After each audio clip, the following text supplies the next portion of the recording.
We'll guide you through how to rename properties in Notion.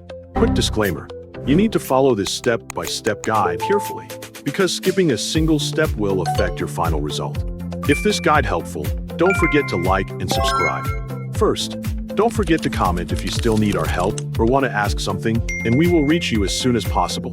Second, go to your computer desktop. Once you have located Chrome, move your cursor over the Chrome shortcut icon and double-click it to launch the browser. If a profile selection window appears, choose your Google profile to continue. After Chrome opens, look at the search bar located near the center of the screen, type notion.com, and then press the Enter key on your keyboard. Wait a few moments for the Notion website homepage to finish loading completely. Next, direct your attention to the top right corner of the page. Hover your mouse over the blue button labeled Open Notion and left-click it once. Allow your Notion workspace to load fully before continuing. When your workspace appears, look at the left side of the screen where the navigation sidebar is located and browse through the available pages.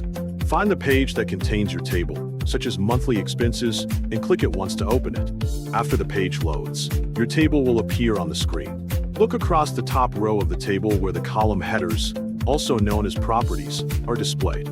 Move your mouse pointer over the property name that you want to rename, such as the one called text, and click the property name once with your left mouse button. A settings pop-up menu will immediately appear beneath the property.